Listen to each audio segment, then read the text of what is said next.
फिर दिन हुआ,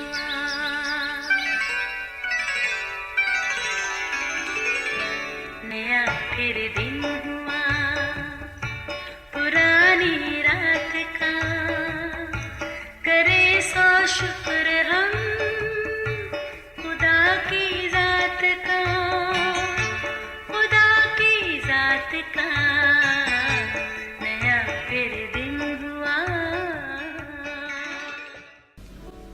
आज की आयत, तुम इंसाफ, पामाइश, वज़न और पैमाना में नाराज़गी ना करना, मैं ही खुदावंद तुम्हारा खुदा हूँ। अहबार 19 बाब 35वीं और 36वीं आयत। अजीज़ों, एक कारोबारी शख्स बड़ी चादर पर पिसी हुई सुर्ख मिर्च धूप में फैलाए सुखा रहा था। अचानक कहीं से किसी का गधा आया। पहले तो उसने लाल मिर्चों में ज़रा सा मुँह मारा और फिर धीरे धीरे खाने शुरू हुआ।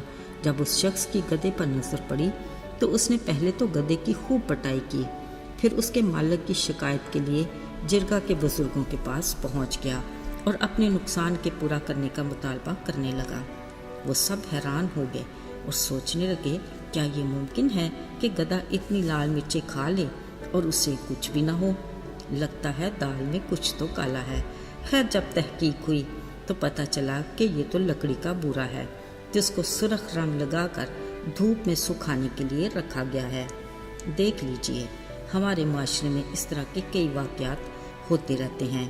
एक वीडियो देखी, रेड़ी वाला पीछे छुप कर बैठा रेड़ी पर रखे फलों में किसी केमिकल के इंजेक्शन लगाकर उन्हें पके हुए और रसीले बनाकर फ़रोख्त कर रहा था। अजीज़ों, सच तो ये है कि अंदर खाने ऐसे बहुत से काम होंगे जो कभी तो खुफिया कैमरे अपनी आंख से मंजरे आम पर ले आते हैं, जिसे देखकर अक्ल दंग रह जाती है। मगर ज़्यादातर ऐसे पोशीदा काम कारोबार में मिलावट करने वाले कभी स्क्रीन पर नहीं आते। अजीज़ों, इंसान अपने जैसे इंसान को तो धोखा दे सकता है मगर खुदा को नहीं। आपको खुद भी इस बात का तजुर्बा होगा। कोई सब्ज़ी लेनी हो या फल, सामने दिखाई देने वाला माल एकदम ताज़ा, फल भी पके और रसीले होते हैं। जब खरीद कर घर ले जाएं तो बैग में से आधी गली सड़ी सब्ज़ी निकलेगी और कुछ ताज़ा और कुछ अच्छी। फलों का भी यही हाल है, बस 50-50।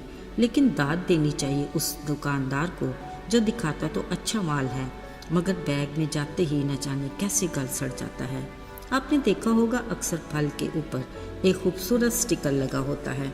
बज़ाहिर लगता है फल की सजावट की गई है, मगर स्टिकर उतारते ही असलियत सामने आ जाती है। मेरे अजीज़ों, इस तरह के किस्से सिर्फ कारोबारी हजरात और दुकानदारों से ही वाबस्ता नहीं, बल्कि ज़िंदगी के हर शोबे में खूबसूरत धोखे और मीठी मीठी रियाकारियाँ और छोटी छोटी चालाकियाँ होती रहती हैं जो खालिक खुदा की निगाह में किसी तौर पर भी काबिल कबूल नहीं। ज़रा सोचिए, हम अपनी औलाद की परवरिश किस तरह की कमाई से करते हैं।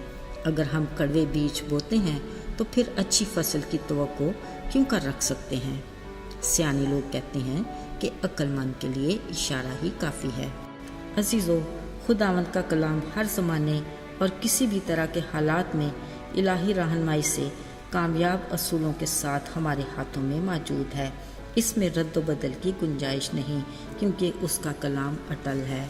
याद कीजिए, जब आदम और हवा को उनके गुनाहों की सज़ा दी गई तो आदम को खुदा ने कहा, मुशक्क़त के साथ तू अपनी उम्र भर उसकी पैदावार खाएगा, तू अपने मुंह के पसीने की रोटी खाएगा जब तक कि ज़मीन में तू फिर लौट ना जाए। असल में ये है जायज़ कमाई का असूल, मगर हम शॉर्टकट को तरजीह देते हैं, यूं फितरत से इनहराफ करते हैं तो खुदा की तरफ से मुकाफ़ात अमल शुरू हो जाता है जिससे बचा नहीं जा सकता। याद रहे, कैमरे की आंख से तो हम बच सकते हैं, मगर ऊपर बैठे खालिक खुदा की आंख से बचना सिर्फ मुश्किल नहीं, नामुमकिन भी है। हम अपने अंदर की गंदगी को भी चालाकी, रियाकारी के स्टिकर लगाकर कभी भी छुपा नहीं सकते, क्योंकि हमारा बातन भी उसके सामने खुली किताब की मानद है। अजीज़ों, सुबुर नफीस दाऊद कादर मुतलक खुदा की इस इलाही खासियत को जान कर कहता है कि जब मैं पोशीदगी में बन रहा था और ज़मीन के असफल में अजीब तौर से मुरतब हो रहा था तो मेरा कालिब तुझसे छुपा हुआ ना था। अब देखिए, اس حقیقت کے بعد کیا اب بھی کوئی گنجائش ہے کہ ہمارا کوئی کام اس سے پوشیدہ ہو؟ عزیزو، یاد رہے اس کے کلام کی روشنی میں چلنے میں ہماری سلامتی، اس کی رہنمائی میں ہماری کامیابی اور اس کی رفاقت ہماری شفافیت ہے، جس کے باعث ہم اس کے دیدار کے طالب ہو سکتے ہیں۔ آئیے دعا کریں۔ اے خدا، تیرا کلام ہمارے قدموں کے لیے چراغ اور راہ میں روشنی ہے، جس کے باعث ہم ابلیس کی رکاوٹوں کی ٹھوکروں سے بچ سکتے ہیں۔ اپنے بڑے فضل کی بدولت ہمیں ابلیس کی آزمائشوں سے بچا، ہمارے راستوں کو ہموار بنا کر ہماری راہبری کر۔ یسوع کے بابرکت نام میں آمین۔